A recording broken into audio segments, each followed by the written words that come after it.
हाँ तो नमस्कार दोस्तों, मैं विपिन पांडे आपका अपना channel zero to hero classes में मैं आपका हार्दिक स्वागत अभिनंदन करता हूँ। मैं उम्मीद करता हूँ कि आप सभी लोग एकदम स्वस्थ होंगे, मस्त होंगे, जबरदस्त होंगे और अपनी पढ़ाई एकदम अच्छे तरीके से व्यवस्थित तरीके से कर रहे होंगे। मैं आपको पिछले वीडियो में आपको कारक विभक्ति का एक फैक्ट बताया था। मैंने आपको कर्म कारक बताया था। मैंने आपको ये बताया था कि कर्म कारक अगर आपको पहचानना है तो आप किस तरीके से पहचानेंगे। अगर आपको कर्म कारक के रूप में आपको जैसे कोई क्वेश्चन आ गया, आपको आंसर देना है, उसमें पूछा गया है कि ये कौन सा कारक है, तो आप किस तरीके से पहचानेंगे, ये मैंने आपको विधिवत विधिपूर्ण रूप से समझाया था। मैं उम्मीद करता हूं कि आप सभी लोग पिछले वीडियो को एकदम विधिवत रूप से समझ गए होंगे। मैं आज आपको देर न करते हुए मैं दूसरे वीडियो पे यानी अपने नए टॉपिक पे अग्रसर करता हूं। आपको आप ध्यान से देखिएगा। मैं आज आपको करता मैंने बता दिया था, आज मैं आपको कर्म कारक बताऊंगा। ध्यान से देखिएगा।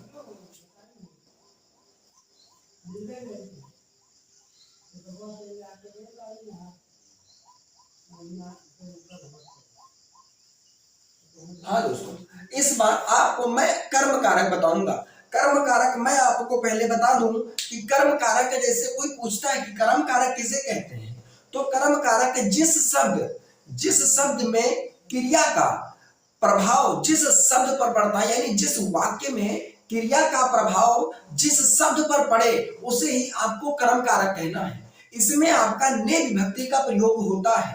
इसमें आपका ने विभक्ति का प्रयोग होता है। तो चलो देर न करते हुए मैं टॉपिक पे आपको समझाता हूं, ध्यान से देखिएगा।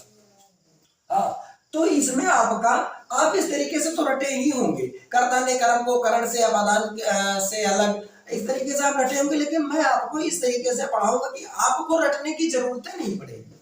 ध्यान से देखिएगा। इसमें ने विभक्ति का प्रयोग होता है।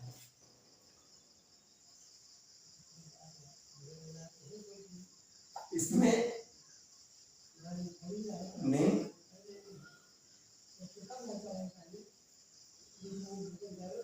विभक्ति का एक मिनट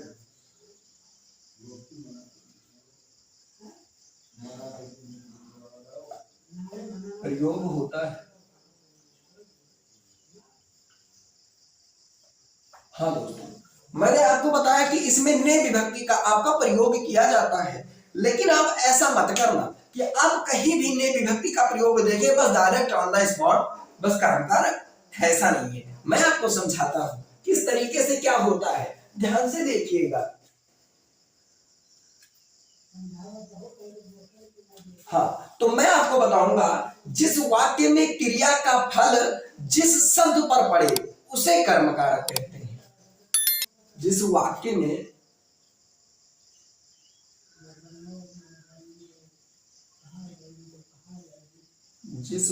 में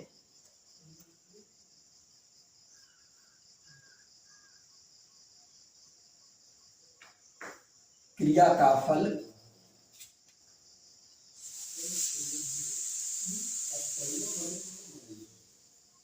जिस शब्द पर पड़े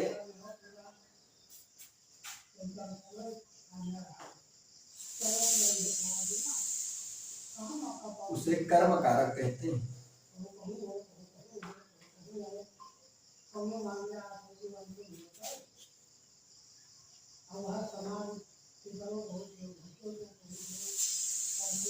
हाँ तो मैंने आपको बताया कि जिस शब्द में क्रिया का प्रभाव या फल जिस शब्द पर पड़े उसे आपको कर्म कारक कहना है। यही आप पहचानने का नया तरीका अपना सकते हैं। चलिए मैं आपको आगे बताता हूं।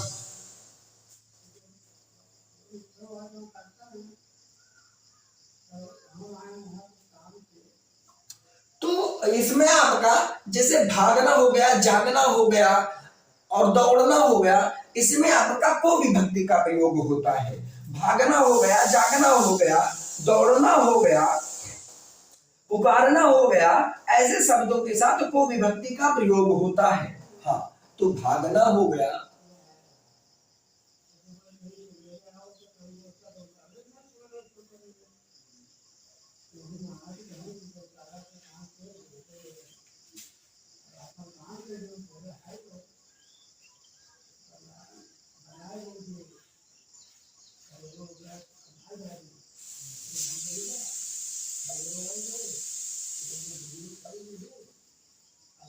ऐसे शब्दों के साथ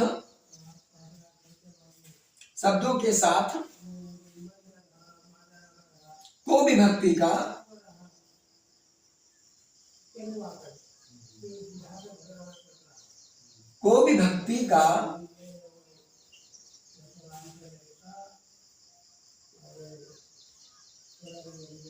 प्रयोग होता है।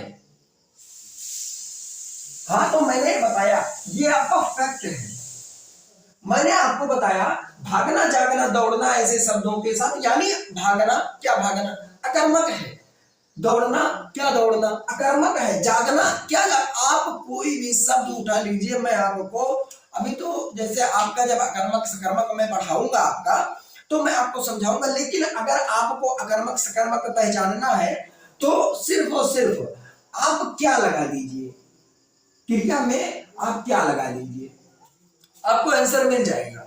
जैसे दौड़ना, क्या दौड़ना, क्या दौड़ रहा है, पैर दौड़ रहा है, नहीं। जागना, क्या जाग रहा है, कुछ पता ही नहीं चल रहा है। जैसे और आपका जैसे सकर्मक है तो आप क्या लगाएंगे, जैसे खाना, खाना एक सकर्मक है, अगर आप लगाएंगे खाना, क्या खा रहा है, कुछ ना कुछ तो खा रहा है, रोटी खा रहा है, सब्जी खा रहा है, यह आपका सकर्मक है। चलो मैं आपको इसके आगे लेकर चलता हूं करण कारक में। मैं आपको अब करण कारक में प्रवेश कराता हूं। करण कारक, करण कारक, हाँ, मैं आपको अब करण कारक में प्रवेश कराता हूं। तो दोस्तों मैं आपको बता दूं कि इस विभक्ति में से का प्रयोग किया जाता है। इसमें विभक्ति के रूप में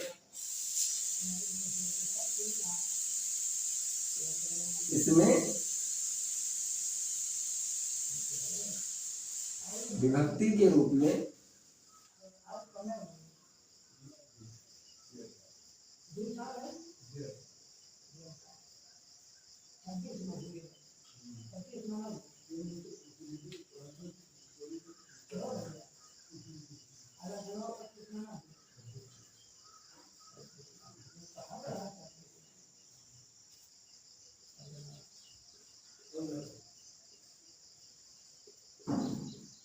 किया जाता है।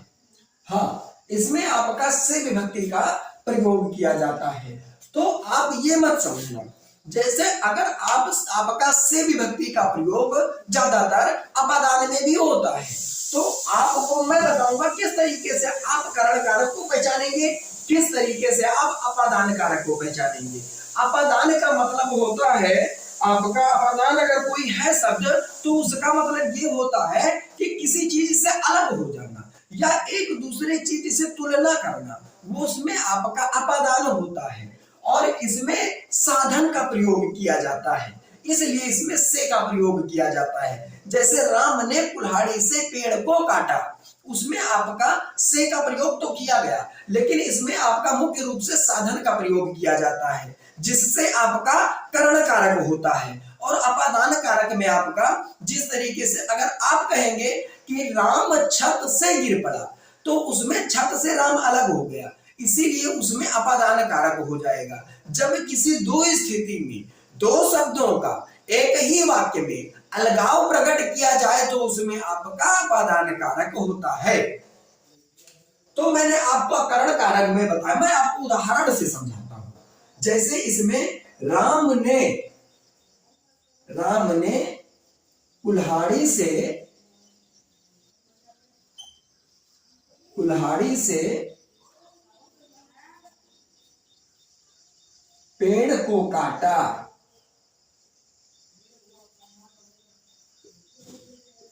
और दोस्तों मैं एक चीज और आपको बता दूं कि इसमें जैसे कहीं कहीं को विभक्ति छिपी भी रहती है या से विभक्ति छिपी भी रहती है, से विभक्ति छिपी भी रहेगी, जैसे कुल्हाड़ी से, तो आपकी कभी कभी छिपी भी रहती है।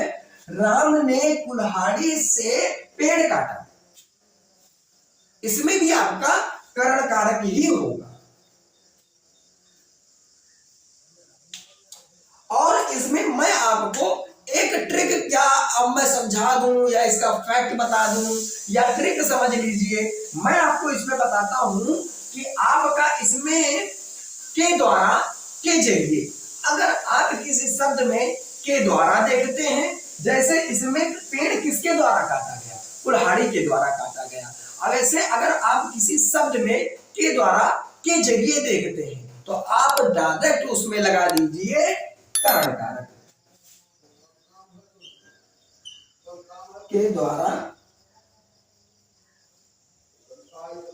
के जरिए,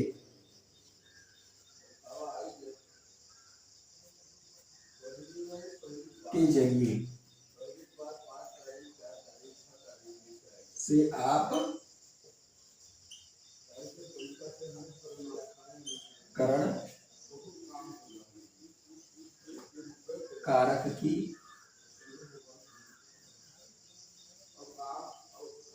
पहचान करेंगे। एक मिनट दोस्तों,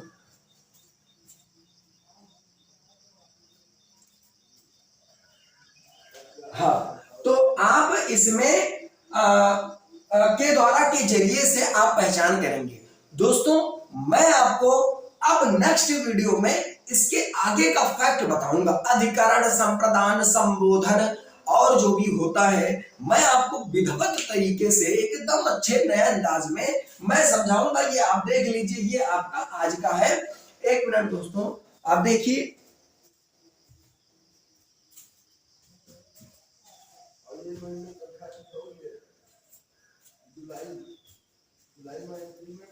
हाँ, तो मैं आपको नेक्स्ट वीडियो नेक्स्ट पार्ट बताऊंगा या नेक्स्ट टॉपिक बताऊंगा। तब तक के लिए मैं आप चलता हूं, अगले वीडियो में आपसे मिलता हूं। और अगर ये वीडियो आपको पसंद आता है तो कृपया करके लाइक शेयर सब्सक्राइब करना बिल्कुल ना भूलें। मैं आपसे मिलूंगा नेक्स्ट वीडियो में, तब तक के लिए धन्यवाद।